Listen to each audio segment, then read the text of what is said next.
बिस्मिल्लाहिर्रहमानिर्रहीम अस्सलाम वालेकुम। मैथमेटिक्स फाउंडेशन में मैं आपको खुशामदीद कहता हूँ। पिछली वीडियो में हमने डिस्कस किया था चैप्टर नंबर 4 की जो कुछ बेसिक चीज़ें, और आज हम डिस्कस करेंगे एक्सरसाइज 4। तो उसका पहला क्वेश्चन हम डिस्कस करेंगे। अगर आपने वो वीडियो नहीं देखी तो पहले वो वीडियो लाजमी देख लें। वो वीडियो देखेंगे तो आपको ये कोई भी चीज़ यहाँ पर समझने में कोई भी मुश्किल पेश नहीं आएगी। ठीक है, तो सबसे पहला क्वेश्चन क्या है, पहले हम स्टेटमेंट पढ़ते हैं। Solve the following system of linear equations the field of scalar being R. कहते हैं आपने ये सारे सिस्टम ऑफ इक्वेशन को सॉल्व करना है, और इसमें सारे जो नंबर यूज़ हो रहे हैं वो रियल नंबर यूज़ हो रहे हैं या स्केलर यूज़ हो रहे हैं, वो सारे के सारे रियल नंबर यूज़ हो रहे हैं। इनमें से कोई भी कम्प्लेक्स नंबर वाला इधर नहीं है। तो सबसे पहले हमने पढ़ा था पिछली वीडियो में कि जो सिस्टम ऑफ इक्वेशन को सॉल्व करने के दो मेथड हैं। एक है गॉसियन एलिमिनेशन मेथड और दूसरा है जी गॉसियन जॉर्डन मेथड या जॉर्ज जॉर्डन मेथड भी कह सकते हैं। तो हम क्या करेंगे, ये पहले क्वेश्चन को हम सॉल्व करेंगे। आप दोनों मेथड से सॉल्व कर सकते हैं, कोई भी मेथड आप लगा सकते हैं। ठीक है, तो हम सॉल्व करते हैं गॉसियन एलिमिनेशन मेथड के ज़रिए। तो पहले क्वेश्चन को लिख लेते हैं। सबसे पहले आपने लिखना है जो सोल्यूशन लिख के आपने लिखना है गिवन सिस्टम इज़। आपने ये जो क्वेश्चन दी हुई है आपने इस तरतीब से लिख देना है, यानी कि x1 के बाद x2 आता है ना, तो इधर x3 लिखा हुआ था। आपने अगर वो मिसिंग है तो आपने लिख देना 0x2। ठीक है, 2x1 plus 0x2 plus x3, यानी कि ये सारा आगे लिख देना है। इसी तरह दूसरी क्वेश्चन, तीसरी क्वेश्चन, सारी क्वेश्चन लिख के आपने लिखना है द आर्गुमेंटेड मैट्रिक्स इज़। इस सिस्टम ऑफ इक्वेशन का आपने आर्गुमेंटेड मैट्रिक्स बनाना है। इस तरह मैंने पिछली वीडियो में आपको बताया था किस तरह, यानी कि इस मैट्रिक्स को आर्गुमेंटेड मैट्रिक्स कहते हैं। तो आपने ये बनाना है। सबसे पहले आपने आर्गुमेंटेड मैट्रिक्स को चेंज करना है एशिलन फॉर्म में या रिड्यूस एशिलन फॉर्म के अंदर चेंज करना है। तो इसको चेंज करने के लिए हम क्या करेंगे, गौर से देखें। तो इसमें ये जो रो है, इस रो में क्या आ रहा है, इस नंबर पे 1 आ रहा है। अगर इसको हम टॉप पे ले जाएं तो हमारे लिए आसानी हो जाएगी। ठीक है, तो हम क्या करेंगे, इस रो और इस रो को इंटरचेंज कर लेते हैं। इस अलामत का क्या मतलब है, और ऑपरेशन यानी कि रो ऑपरेशन हम लगाया है। हमने क्या किया है, हमने पहली रो और आखिरी रो को हमने इंटरचेंज कर दिया है। क्यों इंटरचेंज किया है, ताकि ये जो 1 है ऊपर चला जाए, उसके बाद यानी कि 1 इधर टॉप पे होगा तो बाकी ऑपरेशन करने में आसानी हो जाती है। ठीक है, इसलिए हमने पहली और आखिरी वाली को इंटरचेंज कर लिया है और दरमियानी वाली को हमने नहीं छेड़ा। इसको हम इसी तरह लिख लेते हैं 2 4 -1 और -2। हमने कौन सा रो ऑपरेशन किया है, हमने रो ऑपरेशन किया है कि R1 को इंटरचेंज किया है R3 के अंदर। ठीक है, तो ये हमने ऑपरेशन किया है। और ये वाली लामत क्या कहती है कि आपने रो ऑपरेशन किया है। कौन सा ऑपरेशन किया है, हमने R1 को R3 के अंदर इंटरचेंज कर दिया है। उसके बाद अगर गौर से देखें, हमने क्योंकि एशिलन फॉर्म में हमने पढ़ा था कि पहला नॉन ज़ीरो डिजिट होना चाहिए और नीचे उसके ज़ीरो होने चाहिए। इसका मतलब हमारा टारगेट क्या है, हमने ये दो वाले नीचे जो इनको हमने ज़ीरो बनाना है। ये ज़ीरो कैसे बनाना है, अगर हम इस पहली रो को 2 से मल्टीप्लाई कर दें, फिर इस 2 वाले को इसमें से माइनस कर दें, तो इधर ज़ीरो आ जाएगा ना। तो इधर ये भी इसी तरह कर दें, R2 -2 R1, इधर 2 होना चाहिए तब ये माइनस होकर ज़ीरो होगा ना। तो हम इस तरह अगला ऑपरेशन करते हैं कि लिखेंगे रो ऑपरेशन। इस तरह लामत लिखेंगे कि रो ऑपरेशन हमने करना है। पहली वाली को हमने नहीं छेड़ना क्योंकि उधर पहले से 1 बना हुआ, उसको हमने नहीं छेड़ना। और हमने क्या करना है, हमने ऑपरेशन करना है R2, यानी कि पहले आपने वही लिखना है इधर जिस पे ऑपरेशन करना आपने। इसको ज़ीरो करना है तो आपने R2 पहले लिखना है, यानी कि इस रो वाली का पहला एलिमेंट आपने ज़ीरो करना है। तो आपने ये लाजमी ये करना है कि पहले ये लिख देना है। ठीक है, और जिसको आपने मतलब इसी तरह छोड़ देना है, उसको आपने दूसरे नंबर पर लिखना है, यानी कि -2 R1 क्या करना, हमने R2 में से R1 को माइनस कर देना है, बल्कि 2 से मल्टीप्लाई भी करके। ठीक है, तो इस ऑपरेशन को हम इस तरह लिखते हैं इधर, यानी कि R2 क्या है, 2 है, 2 - 2 इंटू R1 वाली क्या है, 1 है। तो 2 - 2 ज़ीरो हो जाएगा, इसका पूरा इधर ज़ीरो आ जाएगा। फिर लिखेंगे 4, R2 4 है, 4 - 2 इंटू R1 क्या है, -8, इधर -8। फटाफट रफ अमल में आपने ये काम करना है ताकि कोई गलती ना हो। माइनस माइनस प्लस 8 और 2 का मल्टीप्लाई करें कितना आता है, 16 प्लस 4 करें तो 20 आ जाता है। इसका मतलब भाई यहाँ पर 20 आंसर आएगा। अब ये क्या, -1 -2 इंटू R1 वाला क्या है, -3 is equal to -1 minus plus हो जाएगा, 3 2 6 और 6 में से 1 निकालें तो 5 बचेगा। इधर 5 लिख देंगे ताकि कोई गलती ना हो। ये काम मैं इसलिए कर रहा हूँ, ये वैसे आप ज़ुबानी भी कर सकते हैं लेकिन ज़ुबानी करने में थोड़ी मिस्टेक हो जाती है।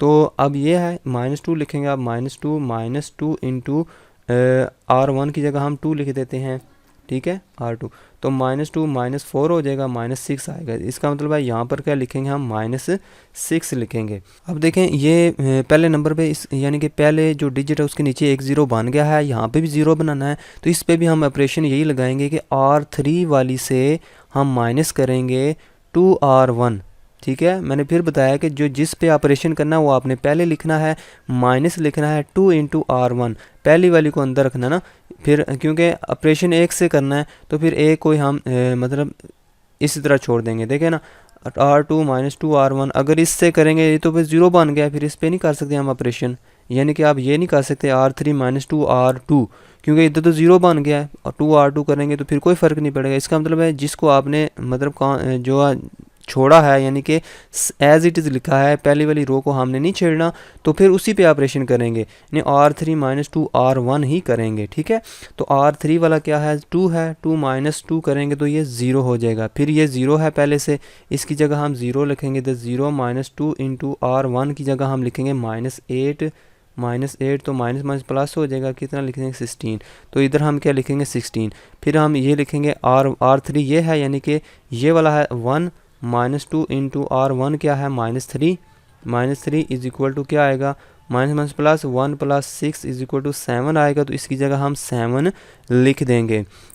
अब इसकी जगह हम यानी कि ये R3 की जगह हम 1 लिखेंगे, 1 -2 इंटू R1 की जगह हम लिख देंगे 2, ठीक है, 2, तो 2 2 जार 4, 1 -4 इज इक्वल टू -3, इसका आंसर आएगा, यहाँ पर हम लिख देंगे -3। तो आप देखें पहले ऑपरेशन हमने किया है तो इसके 1 के नीचे हमने 0 0 बना दिया। अब दूसरी रो में जब आएंगे तो हमने पढ़ा था एशीलॉन फॉर्म क्या होती है कि पहली यानी कि पहली रो में देखेंगे उसके नीचे 0 बने हुए हैं, फिर दूसरी रो में आएंगे हम देखेंगे कि जो पहला नॉन ज़ीरो डिजिट कौन सा है, ये तो ज़ीरो है, पहला नॉन ज़ीरो तो ये है, इसके नीचे हमने ज़ीरो बनाना है, 16 को ज़ीरो बनाना है, तो हम क्या करेंगे। अब देखें हमें समझ नहीं आ रहा कि 16 और 20 यानी कि 16 को कैसे ज़ीरो बनाया जाए, यानी 16 और 20 के साथ क्या ऑपरेशन किया जाए कि 16 ज़ीरो आ जाए। यहाँ तो हमने पता था ना हमें, यानी कि जो ऊपर ऑपरेशन किया हमने ये तो पता चल गया था कि 2 में से इसको 2 से मल्टीप्लाई करके जो 2 में से 2 माइनस कर दे तो ज़ीरो आ जाएगा, लेकिन यहाँ पर 16 इंटू ये जो 20 है इसको हम कैसे करें कि हमारे पास ये 16 ज़ीरो बन जाए। अब देखिए इसका तरीकाकार ये होता है कि आपने क्या करना होता है, आपने मतलब अगर आपको ये समझ नहीं आ रही कि कौन सा नंबर आपने चूज़ करना है तो आप इस तरह कर लें कि 16 जमा 20 एक्स कर दें, ठीक है, यानी कि इज़ इक्वल टू ज़ीरो कर दें। आप ऑपरेशन ढूंढना चाहते हैं कि आप 16 में क्या जमा करें कि ये चीज़ ज़ीरो हो जाए, और 20 के साथ आपने वो चीज़ मल्टीप्लाई करके इसको जमा करना है, ठीक है। तो आप ये इक्वेशन बना दें, यानी कि 16 जमा 20 X is equal to zero कर दें, ठीक है। तो आपने x की वैल्यू निकाल के फिर वो मल्टीपल आपको पता चल जाएगा कि जिस मल्टीपल के साथ आप ये ऑपरेशन करेंगे तो ये चीज़ ज़ीरो हो जाएगी। तो आप क्या करेंगे, यहाँ पे रफ अमल में करेंगे ये काम कि 20x इज़ इक्वल टू -16 और x is equal to -16 divided by 20, और ये इससे काट जाएगा 4 और 5, ठीक है। इसका मतलब है -4/5 आपको एक मल्टीपल मिल गया है जिसके ज़रिए आप ये इसके साथ ऑपरेशन करेंगे तो ये क्या हो जाएगा, ये नीचे ज़ीरो बन जाएगा। देखना आप देख, ये इसको मैं अलहदा से लिख लेता हूँ क्योंकि मैंने ऑपरेशन करना है R3 के साथ, तो हमने ये दोनों जो रोज़ हैं इनको हमें फ़िक्स कर दिए, इनको हमने नहीं छेड़ना, ठीक है। हमने क्योंकि जिस पे ऑपरेशन करना है उसी को हमने मतलब है कि उसी के एलिमेंट्स हमने लिखेंगे अलहदा से। तो अब हमने कौन सा ऑपरेशन करना है, हमने ऑपरेशन करना है R3 -4/5 R2। ये 4/5 -4/5 क्यों किया है, क्योंकि हमने चूज़ किया ये नंबर, ये मल्टीपल चूज़ करेंगे तो ये वाली चीज़ ज़ीरो हो जाएगी। ये नीचे कैसे ज़ीरो आप देख लेंगे कि R3 क्या है हमारे पास 16 है, ये वाला ज़ीरो तो ज़ीरो ही रहेगा ये वाला। अब 16 जो है आपके पास, ये वाला 16 अगर इसको हम लिखूँ 16 -4/5 इंटू R2 की जगह मैं 20 लिख दूँ तो देखना ज़ीरो बन जाएगा, क्योंकि हमने वो ज़ीरो बना के ही हमने मल्टीपल चूज़ किया है। इज़ इक्वल टू लिखेंगे LCM 5 आएगा, 16 सॉरी इधर 80 आएगा, 16 5 80 होता है, 16 को 5 से मल्टीप्लाई करें तो 80 आता है, माइनस ये भी 80 होता है, यानी कि 20 को 4 से मल्टीप्लाई करें 4 2 ज़ार 8, 80 होता है, इज इक्वल टू 0। अब देखें 0 बन जाता है ना ये ऑपरेशन करने से। तो ये ऑपरेशन ढूंढना आपने, अगर आप नहीं समझ आ रही तो आप क्या करेंगे, इन दो को प्लस करके x इस दूसरे के साथ x लिख के वो जो नंबर ढूंढ लेंगे, इस नंबर से मल्टीप्लाई करके वो ऑपरेशन अब कर लेंगे। ठीक है। अब दूसरा नंबर क्या है हमारे पास, 7 है। 7 यानी R3 की जगह 7 रखेंगे। 7 माइनस 4/5 इंटू R2 की जगह क्या रखेंगे, 5 रखेंगे। ठीक है, 5 रख देंगे इस तरह, 5 से कट जाएगा, 7 माइनस 4 करेंगे तो 3 आंसर आएगा। तो यहाँ पर हम लिख देंगे वो 3 है। उसके बाद ये वाला ऑपरेशन बच गया, यानी कि -6 वाला ऑपरेशन में R3 की जगह हम लिखेंगे -3। तीसरी रो में R3 -3 है ना, तो हम लिखेंगे -3 माइनस 4/5 इंटू R2 की जगह हम क्या लिख देंगे, -6 लिख देंगे। तो -6 इज इक्वल टू, अब फिर यही काम करेंगे, एलसीएम लेंगे, 5 आएगा। तो 5 3 ज़ार 15, इधर -15 आएगा और ये हो जाएगा माइनस माइनस माइनस प्लस हो जाएगा 24। 24 में से 15 माइनस करें तो कितना बचता है, 9 बचता है, डिवाइडेड बाई 5 हो जाएगा। इसका मतलब है इस यहाँ पर हमारे पास वैल्यू क्या आई है, 9/5, 9/5। अब देखें ये एशिलॉन फॉर्म में चेंज हो चुका है। देखो ना, पहले नॉन ज़ीरो डिजिट है जो उसके नीचे सारे ज़ीरो बन गए हैं। दूसरे रो में नॉन ज़ीरो डिजिट ये है, इसके नीचे ज़ीरो बन गए हैं, तो ये नॉन ज़ीरो डिजिट है, इसके नीचे तो आई कुछ नहीं है। तो ये कौन सी फॉर्म में बन गया है, एशिलॉन फॉर्म में। तो एशिलॉन फॉर्म में जब चेंज हो जाए तो हम देखते हैं इसका रैंक। तो इस यानी कि ये जो ये डॉटेड लाइन से इधर वाले का रैंक क्या है, इसका रैंक तो 3 है, क्योंकि इसमें कितने हैं जो नॉन ज़ीरो रोज़ हैं, 1 2 3, ये सारी की सारी नॉन ज़ीरो रोज़ हैं। तो हम लिख देंगे रैंक ऑफ ए वो कितना है, 3। और रैंक ऑफ ए बी वो कितना है, रैंक ऑफ ए बी। ठीक है, is equal to rank of A B, यानी कि सारे मैट्रिक्स का, आर्गुमेंटेड मैट्रिक्स का रैंक कितना है, वो भी 3 है। 1 2 3, ये भी 3 जो हैं वो क्या कहते हैं उसको, रोज़ हैं जो कि नॉन ज़ीरो हैं, इसका रैंक भी 3 हो गया। उसके बाद नंबर ऑफ़ अननोन कितने हैं, वो भी 3 है। नंबर ऑफ़ अननोन मतलब कि आपके पास कितने जो वेरिएबल आ रहे हैं, 1 2 3 वेरिएबल आ रहे हैं, तो वो भी 3 है। तो इसका मतलब ये हुआ कि हमारे पास जो सोल्यूशन आएगा वो यूनिक सोल्यूशन होगा। ठीक है, तो हम लिख देंगे is equal to number of unknowns, number of unknowns, ये सारे सेम चीज़ें हैं। तो हम लिख देंगे so solution will be unique, solution will be unique. अब हम क्या करते हैं, बैक सब्स्टिट्यूशन करते हैं। जब इस चीज़ में हम पहुंच जाएँ तो हम इसको बैक सब्स्टिट्यूशन करते हैं। यानी कि पहली इक्वेशन क्या बनती है, 1x1 माइनस 8x2, हम लिखेंगे 1x1 माइनस 8x2, ये बैक सब्स्टिट्यूशन हम करने जा रहे हैं। -3x3 लिखेंगे, -3x3 इज इक्वल टू हम लिख देंगे 2। ठीक है, इज इक्वल टू 2 लिख देंगे। दूसरी इक्वेशन क्या बन रही है, 20x2। ठीक है, और ज़ीरो वाला नहीं लिखेंगे तो ख़त्म हो जाता है, 20x2 और साथ क्या 5x3 plus 5x3 is equal to दूसरी साइड पे क्या है, -6 है, -6। और आखिर में क्या लिखा हुआ है, 3x3 इज इक्वल टू 9/5। अब देखें यहाँ से इसको हम 1 का नाम दे देते हैं, इसको 2 का नाम दे देते हैं, और यहाँ से x3 की वैल्यू आ नहीं जाती। x3 is equal to 9 divided by 5 multiply 3 करें तो कितना आता है, 9/15। तो 3 3 ज़ार 9, 5 3 ज़ार 15। तो x3 की वैल्यू क्या आ जाती है, 3/5 x3 की वैल्यू आ जाती है। और अब इस वैल्यू को उठा के हम इसमें डाल देते हैं 2 में। ठीक है, तो हम लिखेंगे फ्राम टू में डालते हैं इसकी वैल्यू, तो कितना आता है, 20x2 प्लस 5 इंटू x3 की जगह हम ये वैल्यू पुट कर देते हैं, 3/5 हो जाएगा, इज इक्वल टू -6 हो जाएगा। ठीक है, तो 20x2 ये 5 से कट जाएगा, -6, ये 3 उधर जाके माइनस हो जाएगा। 20x चलें इसको मैं इस तरह लिख देता हूँ, x2 इज इक्वल टू -18 नहीं, -9 डिवाइडेड बाई 20 आएगा। तो x2 की वैल्यू भी आ चुकी है हमारे पास। तो अब हमारे पास कौन सी वैल्यू रहती है, x1 की। तो हम लिख देंगे फ्राम 1, क्योंकि जो 1 वाली इक्वेशन है उसमें x1 आ रहा है ना, तो हम लिखेंगे फ्राम 1, हम लिखेंगे फ्राम 1 x1 -8 x2 था ना, 8x2। ठीक है, -8x2। तो अब इसकी जगह लिख देंगे, x2 की जगह -9/20 लिख देंगे।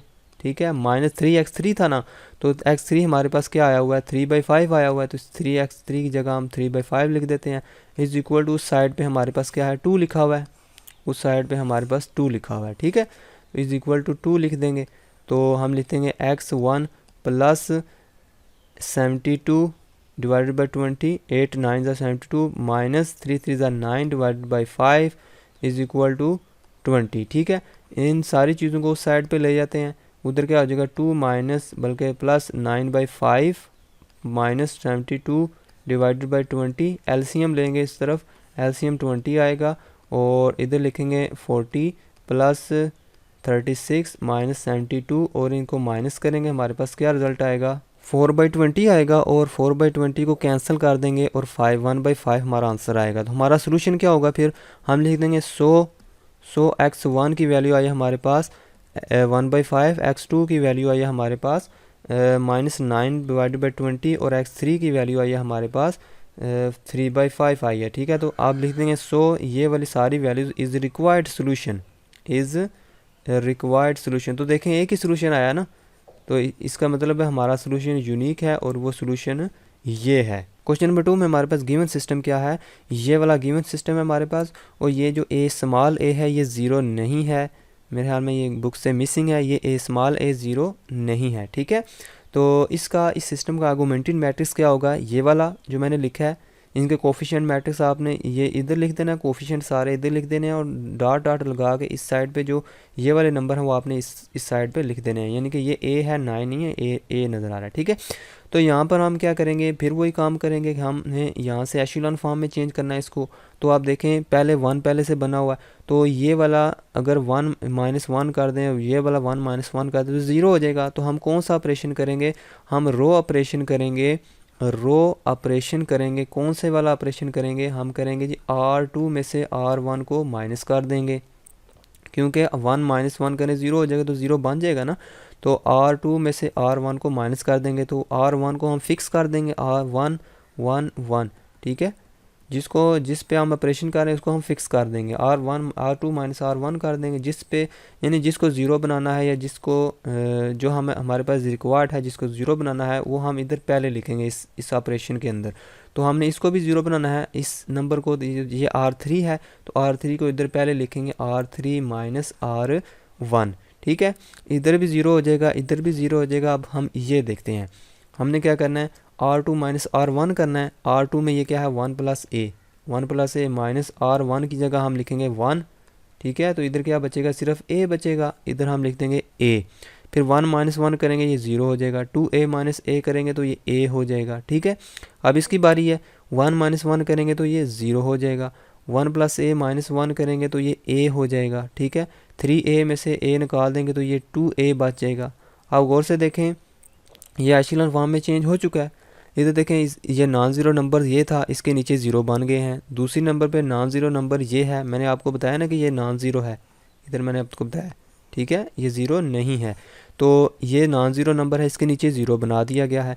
अगला जो नॉन ज़ीरो नंबर है वो ये है, इसके नीचे कुछ है नहीं है, तो हम जो है एशेलॉन फॉर्म में हमने इसको चेंज कर लिया है। अब हम क्या लिखेंगे, क्योंकि ये वाला जो मैट्रिक्स है ये ए मैट्रिक्स होता है, कोफिशिएंट मैट्रिक्स वाला ये सारा, तो इसको हम लिख देंगे इसका रैंक कितना आया है, rank of A is equal to 3 है, और रैंक ऑफ ए बी कितना है, यानी कि सारे मैट्रिक्स का, पूरे मैट्रिक्स का कितना रैंक है, वो भी 3 है।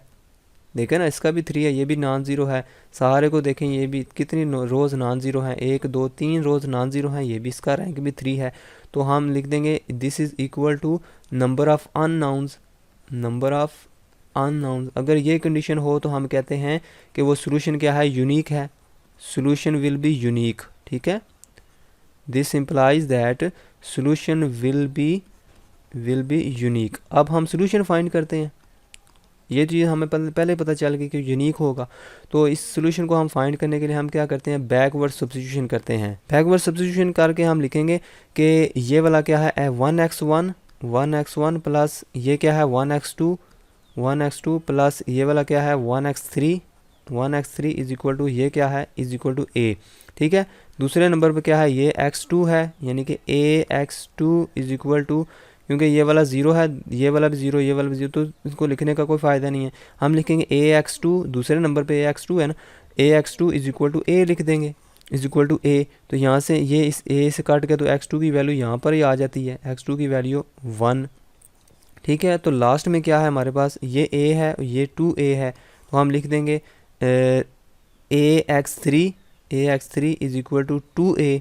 ए से कट जाएगा तो x3 की वैल्यू क्या आ जाएगी, 2 आ जाएगी। ठीक है, x3 की वैल्यू भी आ गई है और x2 की वैल्यू भी आ गई है। हम इसको 1 में पुट कर देंगे। ठीक है, हम लिखेंगे फ्रॉम 1।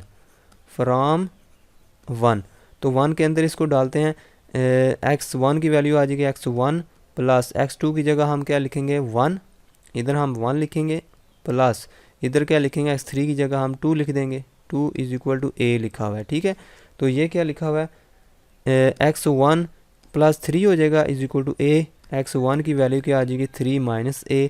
तो हमारा सोल्यूशन क्या आएगा, हम लिखेंगे so x1 is equal to 3 minus a, x2 is equal to 1, x3 is equal to 2 is required solution. ये हमारा रिक्वायर्ड सोल्यूशन आ चुका है। क्वेश्चन नंबर 3 का जो आर्गुमेंटेड मैट्रिक्स है वो ये है, और सिस्टम ऑफ इक्वेशन इसमें देखें, जो क्वेश्चन नंबर 3 है उसमें देखें, ये मैंने आपको बताया था पहले भी, आपने तरतीब से लिख लेना पहले, क्योंकि जो चीज़ें मिसिंग हैं उनके साथ ज़ीरो लगा दें ताकि इसमें एरर ना आए। ठीक है, तो फिर ये बिल्कुल आपका एक्यूरेट आर्गुमेंटेड मैट्रिक्स बन जाएगा। आपने कोफिशिएंट सारे उठा के इधर रख देने हैं और ये वाला जो साइड पे ये जो नंबर होंगे इस इधर रख देने हैं आपने, तो ये मैट्रिक्स बन जाएगा। ये इसको हम कहते हैं आर्गुमेंटेड मैट्रिक्स। तो ये आर्गुमेंटेड मैट्रिक्स बन गया। अब देखें गौर से, पहले जो 1 पहले से बना हुआ पहली रो में, तो इसको हम नहीं छेड़ेंगे, इसको इसी तरह रहने देंगे। अब देखें हमने पहला नॉन ज़ीरो डिजिट ये तो 1 है, इसके नीचे ये सारे ज़ीरो बनाने हैं। तो इधर ज़ीरो बनाने के लिए हम क्या करेंगे, रो ऑपरेशन करेंगे। कौन सा रो ऑपरेशन करेंगे, इधर हम लिखते हैं कि R2 माइनस 2R1। ठीक है, और दूसरा ऑपरेशन करेंगे R3 माइनस 3R1। तो इस पे ऑपरेशन नहीं करेंगे क्योंकि ये पहले से ज़ीरो बना हुआ है इधर। तो अब देखें R2 माइनस 2R1 करेंगे, 2R1 क्यों, 2 इधर मल्टीप्लाई होगा तो ये 2 माइनस 2 ज़ीरो होगा ना। 3R1 क्यों, क्योंकि 3 मल्टीप्लाई होगा तो इधर ज़ीरो होगा तब बनेगा। ठीक है, तो आपने क्या करना है, रफ अमल में क्या करना है, पहले इस पे ऑपरेशन करना है और इसको आपने इसी तरह लिख लेना है। इधर लिखना है 1 माइनस 1, 1 माइनस 1 और 1, और ये वाला इस तरह लिख के, और इधर 1। पहली रो को आपने नहीं छेड़ना, उसी तरह लिख देंगे। आखिरी रो को भी नहीं छेड़ना, तो उसको भी इसी तरह लिख देंगे 0 1 0 1 1 और 0। ठीक है, इन दो पे ऑपरेशन करना है, तो इनको आपने इस तरह हल करके लिखना है। R2 माइनस 2R1, R2 क्या है 2, तो इधर तो 0 0 बन जाएगा, इसकी आपको टेंशन नहीं है। अब 1 लिखा हुआ है, इधर R2 की जगह हम इधर 1 लिखेंगे माइनस 2, 2 इंटू R1 की जगह हम लिखेंगे minus 1, 1 plus 2 is equal to 3 आएगा, तो इधर हम लिख देंगे 3 है। उसके बाद इसकी बारी है, R2 की जगह हम 3 लिख देंगे, 3 माइनस 2 इंटू R1 की जगह हम 1 लिख देंगे, 1 is equal to 3 minus 2 is equal to 1 आएगा, तो इधर भी हम क्या लिख देंगे 1। 0 इधर लिखेंगे 0, R2 की जगह 0 लिखेंगे, माइनस 2 इंटू R1 की जगह हम माइनस 1 लिख देंगे, minus 1 is equal to minus plus 2 हो जाएगा, इधर लिख देंगे 2। ठीक है, उसके बाद R2 की जगह हम 4 लिख देंगे, 4 माइनस 2 इंटू R1 करना हमने, R1 क्या है 1 1 इज इक्वल टू 4 माइनस 2 करेंगे तो कितना आएगा 2 आएगा, तो इधर भी क्या लिख देंगे 2। अब 3 लिखना है, 3 माइनस यानी कि R2 की जगह 3 लिखना है, 3 माइनस 2 इंटू R1 करना है ना, तो R1 की जगह हम 1 लिख देंगे, 1 इज इक्वल टू 3 माइनस 2 करें इज इक्वल टू 1 आएगा। तो ये पहली यानी कि दूसरी रो पे हमने ऑपरेशन किया है, तो उस पर ये रिज़ल्ट आया। ठीक है, अब तीसरी रो पे ऑपरेशन करना है, ऑपरेशन तो वही उसी तरह का है, यानी कि -3 कर देना आपने। ठीक है, इसको मैं रेज़ कर देता हूँ, इस सारे को, इसको मैं इस तरह रेज़ करता हूँ ये। ठीक है, तो उसके बाद हमने ऑपरेशन करना है R3 माइनस 3R1। तो R3 में क्या है 3, तो ये 0 बना हुआ है, -2 लिखना है, R3 की जगह हमने -2 लिखना है, माइनस 3R1 करना है, तो 3 लिख के आपने R1 क्या है -1 लिख देंगे इधर। ठीक है, -2 -1 प्लस 3 इज इक्वल टू 1 आएगा, तो इसकी जगह इधर 1 लिख देंगे। आप क्या करना है, R3 की जगह हमने 2 लिख देना है, 2 लिख के -3R1 करना है, 3R1, 2 के सामने R1 क्या है 1, तो इधर 1 लिख देंगे, 2 माइनस 3 इज इक्वल टू -1 आएगा, इसका मतलब है यहाँ पर -1 आएगा। उसके बाद यहाँ पर हमने करना है जी R3 की जगह हमने 1 लिखना है, तो 1 माइनस 3 इंटू R1 की जगह हम लिख देंगे -1, तो ये माइनस माइनस प्लस हो जाएगा, 3 प्लस 1 इज इक्वल टू 4 आएगा, यहाँ पर हम लिख देंगे 4 आएगा। ठीक है, अब आपने R1 इधर क्या लिखना है, R3 जो है वो 1 है, -3 इंटू R1 की जगह हम 1 लिख देंगे, 1 is equal to 1 -3 is equal to -2 आएगा, तो इधर हम लिख देंगे -2। ये मैं पहले बताया आपको, ये काम इसलिए कर रहा हूँ कि आप कोई गैर ना हो, ज़बानी करेंगे तो कोई मिस्टेक भी हो सकती है, ठीक है। ये काम करेंगे तो आपकी कोई मिस्टेक इंशाल्लाह नहीं होगी। तो R3 की जगह हम 1 लिख देंगे, -3 इंटू R1 की जगह हम 1 लिख देंगे, 1 इज इक्वल टू -2 ही आएगा आंसर, -3 -2 आएगा आंसर। इसका मतलब है यहाँ पर क्या आएगा, -2। आप देखें एशेलॉन फॉर्म में कन्वर्ट करने के लिए यहाँ पर सारे क्या हो गए हैं, ज़ीरो बन गए हैं। अब हमने इधर हमने इसके नीचे हमने ये ज़ीरो बनाने हैं, ठीक है। इसके नीचे क्या है, 1 और 1 है, तो पहले हम इसको लिख लेते हैं, जिस पे ऑपरेशन करना है वो हम उसी तरह रहने देंगे, ठीक है। अब देखें हमने, क्योंकि अगला जो ऑपरेशन करना है वो हमने करना है कि इधर ज़ीरो बनाना है और इधर भी ज़ीरो बनाना है, तो इन दोनों को इसी तरह लिख देंगे। तो हम लिखेंगे 1 -1 और 1 -1 फिर 1 और इधर डॉट डॉट लगा के आपने 1 लिख देना है। दूसरी को भी इसी तरह छोड़ देंगे, 0 3 1 2 2 और 1, ठीक है। तीसरी पे हमने ऑपरेशन करना है, तो उस पर ऑपरेशन करके हमने वैल्यूज़ लिखनी है। कौन सा ऑपरेशन करना है, क्योंकि 1 माइनस ये 3 लिखा हुआ है, तो अब देखें इसको यानी कि R2 यहाँ पर हम लिख देते हैं 1 प्लस लिखना हमने 3x, यानी कौन सा नंबर चूज़ करें हम, इज इक्वल टू 0 कर देंगे। तो यहाँ पर x की वैल्यू क्या आएगी, 3x is equal to -1, x is equal to -1/3। इसका मतलब है -1/3 हमें मल्टीपल मिला है, तो इस यानी कि -1/3 के ज़रिए हम इसको 0 बना सकते हैं इसको। तो हम क्या लिखेंगे, R3 प्लस बल्कि -1/3 R2 करेंगे, ठीक है। वो जो मल्टीपल हमें मिला वो क्या है, -1/3, तो माइनस आएगा R3 -1/3 R2, ठीक है। तो उसके बाद इस पे भी ऑपरेशन, चले पहले इस पे ऑपरेशन कर लेते हैं फिर इसका देखेंगे। इस पे भी यही ऑपरेशन होगा, क्योंकि इधर भी 1 है तो इधर भी लिखेंगे R4 -1/3 R2, ठीक है। ये दोनों ऑपरेशन इन दोनों रोज़ पे करने हैं। तो यहाँ पर हम अब पहला R3 पे करते हैं ऑपरेशन, वो क्या आता है, R3 की जगह हम 1 रखेंगे तो ये 0 हो जाएगा, ये तो पहले 0 है ये वाला, इधर भी 0 हो जाएगा। इधर -1 रख के देखते हैं, -1 -1/3 इंटू R2 की जगह हम क्या लिखेंगे, R2 की जगह हम लिखेंगे 1 लिखेंगे, ठीक है, 1 -1 -1/3 is equal to -3 -1 divided by 3, तो इधर रिजल्ट आएगा -4/3। तो हम लिख देंगे इसकी जगह -4/3 लिख देंगे। अब 4 लिखना है, R3 की जगह हमने 4 लिखना है, 4 -1/3 इंटू R2 की जगह हमने लिखना है 2, ठीक है, 2 लिखेंगे और यहाँ पर इसका एलसीएम लेंगे इस तरह, 3 12 -2 इज इक्वल टू 10/3। तो यहाँ पर हम लिख देते हैं 10/3।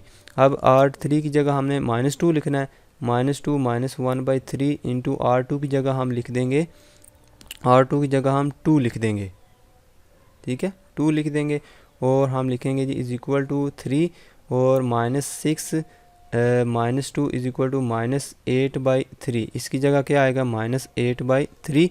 और यहाँ से उसके बाद जो लास्ट वाला इसका बच गया है, यानी कि R3 की जगह हम लिखेंगे -2 लिखेंगे, -1/3 इंटू R2 की जगह हम लिख देंगे 1 इज इक्वल टू क्या रिजल्ट आएगा, -6 -1 डिवाइड बाई 3, यानी कि -7/3 रिजल्ट आएगा। तो यहाँ पर हम लिख देंगे -7/3 लिख देंगे। अब इसकी बारी है R4 पे हमने ऑपरेशन करना है। तो आप देखें इसको मैं इरेज कर देता हूँ इस सारे को। अब देखें ये पहले से 0 बना हुआ तो इसको 0 लिख लेते हैं। अब 1 -1/3 करेंगे तो ये 0 हो जाएगा, 1/3 इंटू 3 ये 0 हो जाएगा। अब इसकी बारी है 0, इस R4 की जगह हम लिख देते हैं 0 -1/3 और R2 की जगह हम लिखेंगे 1, ठीक है, 1 लिख देते हैं। 0 -1/3 ही आंसर आएगा, इसका मतलब है इधर लिखेंगे -1/3। और उसके बाद R4 की जगह हमने 1 लिखना है, 1 -1/3 इंटू R2 की जगह हम लिख देंगे 2, ठीक है, 2 लिख देंगे इज इक्वल टू 1 -2/3 आ जाएगा। और इधर नीचे 3 -2 इज इक्वल टू 1/3, इधर क्या आएगा 1/3 आ जाएगा, ठीक है। तो यहाँ से उसके बाद आ जाता है R4 की जगह हम क्या रखेंगे, फिर 1 रखेंगे, 1 -1/3 और R2 की जगह हम 2 रख देंगे, 2 ठीक है। 1 माइनस 2/3 कर देंगे तो हमारे पास रिजल्ट आएगा 3 minus 2 divided by 3 is equal to 1/3। फिर आएगा इधर लिख देंगे 1/3। अब इसके बाद क्या करेंगे, ज़ीरो रखेंगे R4 की जगह, 0 माइनस 1/3 इंटू R2 की जगह हम R2 की जगह 1 रख देते हैं, 1 इज इक्वल टू माइनस 1/3 ही आएगा रिजल्ट। ठीक है, माइनस 1/3। अब देखें ये 3 के नीचे 0 0 बन गया है। अब इसके बाद ये वाला नॉन ज़ीरो डिजिट ये वाला आ रहा है, इसके नीचे ज़ीरो बनाना है हमने। ठीक है, इसके नीचे ज़ीरो बना के फिर हम अगला जो रिज़ल्ट लिखेंगे तो फिर वो एशेलॉन फॉर्म में कन्वर्ट हो जाएगा। इसके बाद हम इसके नीचे ज़ीरो बनाना है, क्योंकि सिर्फ इस पे ऑपरेशन करना है, इसलिए मैंने ये सारे इसी तरह आपने ये लिख लेने हैं। ठीक है, उसके बाद इस पे ऑपरेशन करना है। अब हमें ये नहीं पता कि कौन सा ऑपरेशन करेंगे ये ज़ीरो बन जाए, तो हम लिखेंगे, क्योंकि इधर -4/3 है तो हम इसका मल्टीपल ढूंढना चाहते हैं। -1/3 है नीचे, इसको हम ज़ीरो करना चाहते हैं। इसमें क्या मल्टीप्लाई करें इसके साथ, -4/3 के साथ क्या मल्टीप्लाई करेंगे इज इक्वल टू 0 आ जाए, तो हम वो मल्टीपल ढूंढना चाहते हैं। तो हम लिखेंगे -1/3 इज इक्वल टू, ये उधर जाके प्लस हो जाएगा, 4x डिवाइडेड बाई 3 इधर जाके प्लस हो जाएगा, ये इससे नीचे से कैंसिल हो जाएगा, x इज इक्वल टू -1/4। इसका मतलब है हमें मल्टीपल जो मिला है वो क्या है, -1/4। तो यहाँ से हम क्या करेंगे, ऑपरेशन करेंगे कि R4 -1/4 R3 कर देंगे। ठीक है, देखो ना हमें -1/4 मिला है मल्टीपल जो है, तो हम लिख देंगे R4 को उसी तरह लिख देंगे, R4 -1/4 R3 करेंगे तो ये वाला नीचे -1/3 ज़ीरो हो जाएगा। अब देखें कैसे ज़ीरो होता है। पहले दो एलिमेंट तो सारे वैसे ही ज़ीरो हैं, पहले वैसे ही ज़ीरो हैं। ठीक है, उसको हम इसमें मल्टीप्लाई करने की ज़रूरत नहीं है, तो इसको मल्टीप्लाई करके यानी कि R4 की जगह -1/3 रखते हैं, -1/3 -1/4 इंटू R3 की जगह हम -4/3 रखते हैं, तो हमारे पास देखते हैं क्या रिज़ल्ट आता है।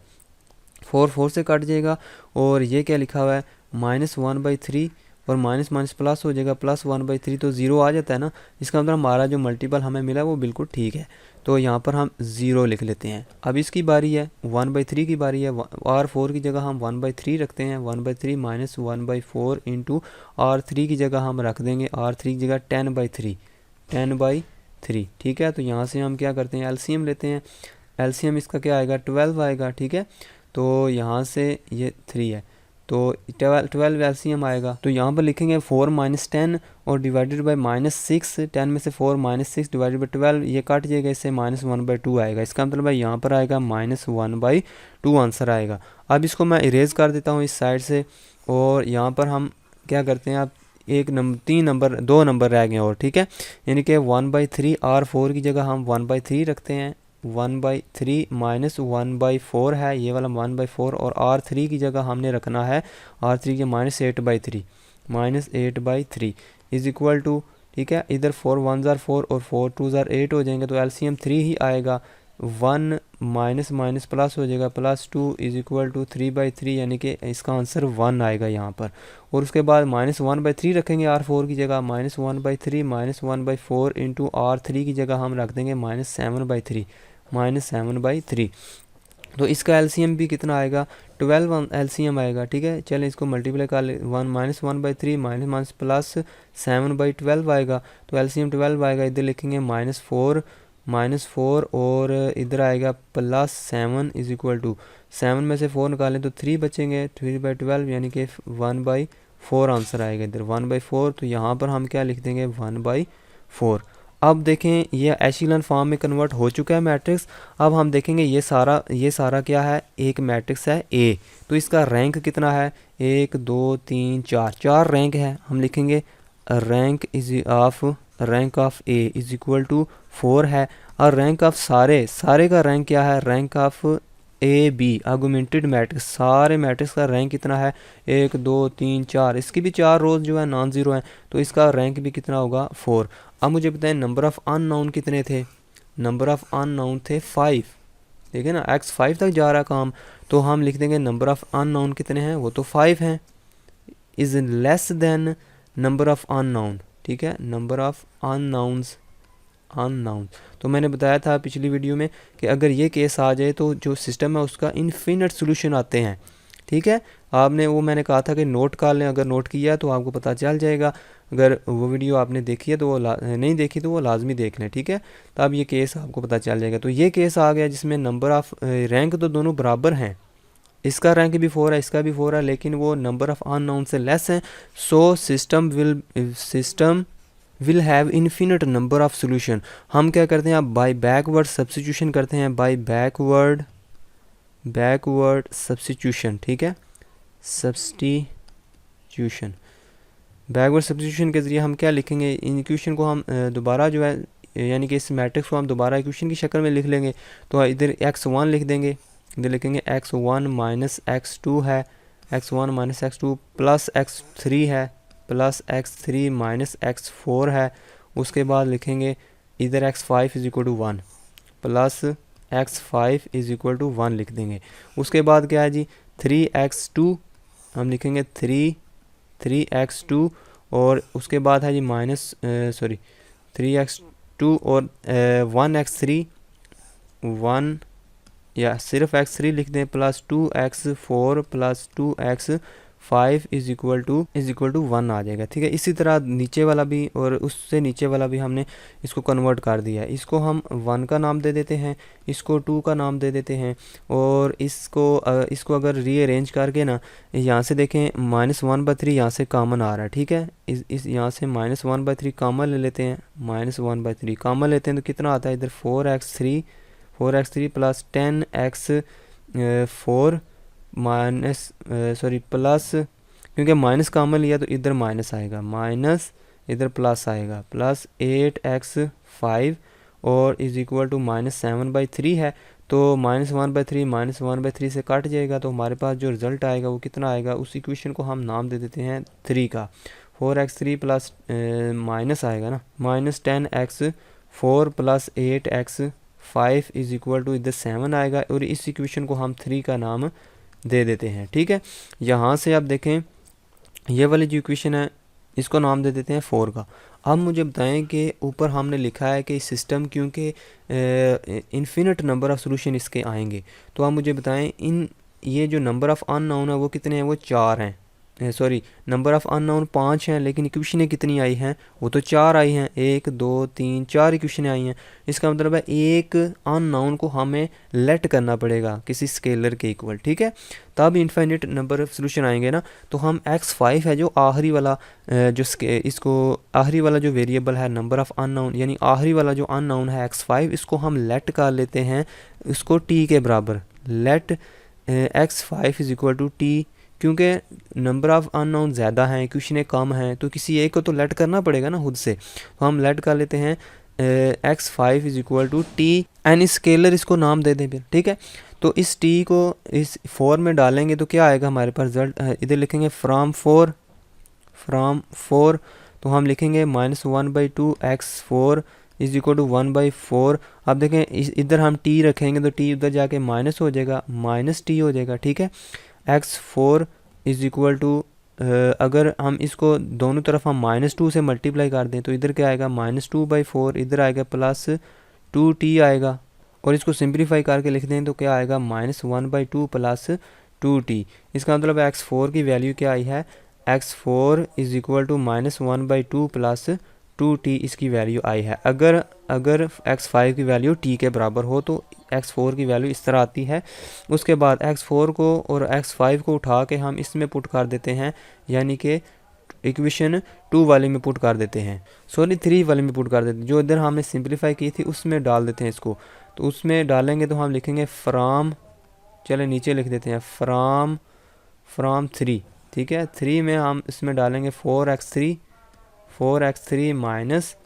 माइनस 10x4 है ना, 10x4, तो x4 की जगह हम क्या पुट करेंगे -1/2 plus 2t, -1/2 plus 2t put कर देंगे, और x5 की जगह यानी कि +8x5 है ना, +8x5 की जगह हम t रख देते हैं इज इक्वल टू 7, ठीक है। इसको मज़ीद सिंप्लीफाई करते हैं, हमारे पास क्या रिजल्ट आता है, x3 is equal to 1/2 plus 3t के बराबर आएगा।